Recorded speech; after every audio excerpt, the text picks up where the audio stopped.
నార్మల్‌గా మనం ప్లాంట్స్ ఎవరైతే టెర్రస్ గార్డెన్ పైన గ్రోత్ చేయాలనుకుంటారో, వాళ్ళు ఇంట్లోనే దొరికే ఒక కిచెన్ వేస్టేజ్‌ని యూజ్ చేసుకొని ఎలా క్రాప్స్ ఎక్కువ తీసుకోవచ్చు, మనం ఎక్కువ ఫ్రూట్స్, వెజిటబుల్స్ ఎలా గ్రోత్ చేసుకోవచ్చు అనేది ఒక సింపుల్ వేలో నేను ఇంట్లో దొరికే కిచెన్ వేస్టేజ్‌ని ఇంకా ఎలా యూజ్ చేసుకుంటానో, ఆర్గానిక్ ఫర్టిలైజర్‌కి ఎలా కన్వర్ట్ చేసుకోవాలో ఒక సింపుల్ టిప్ నేను షేర్ చేసుకుంటాను.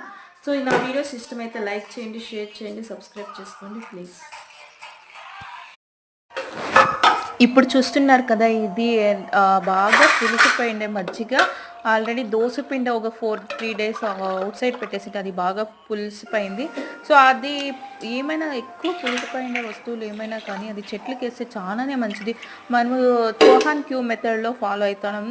చోహాన్ క్యూ మెథడ్స్‌లో ఇలాంటివే ఎక్కువ టెర్రస్ గార్డ్ పైన ప్లాంట్స్‌ని గ్రోత్ చేసుకునేది ఎలాంటి ఆర్గానిక్ ఫర్టిలైజర్స్ మనం వాడాలి అనేది దాంట్లో నీట్‌గా చెప్తారు. నేను కొన్ని వీడియోస్‌లో కూడా నేను డైలీ చూస్తూనే ఉంటాను. ఎలా ప్లాంట్స్ గ్రోత్ అవుతుంది, ఎలా ఏవి క్రాప్స్ రావాలంటే ఏం చేయాలనేది చూస్తూనే ఉంటాను. సో, అలాంటివి మన కిచెన్ వేస్ట్‌లోనే మన ఇంట్లోనే దొరికేదని ఆర్గానిక్ ఫర్టిలైజర్‌గా యూజ్ చేసుకొని మన ప్లాంట్స్‌కి ఇస్తే ఎక్కువ క్రాప్స్ వస్తాయి. మీరు చూస్తా ఉన్నారు కదా! ఇక్కడ నేను చూపిస్తున్న ప్లాంట్ ఎక్కువ పెద్దది కాదు.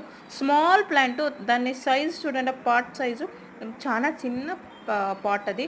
దాని చెట్లో ఎన్ని లీవ్స్ ఉన్నాయో అంతకన్నా ఎక్కువ ఉంది ఈ మిర్చీసు.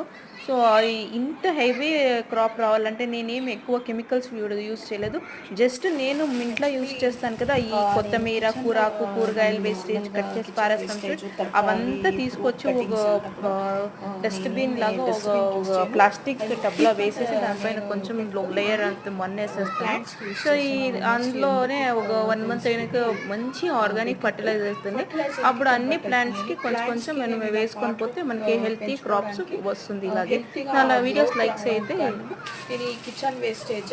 సో, ఈ కిచెన్ వేస్టేజ్‌ని ఇంకా నేను నాకు ఒక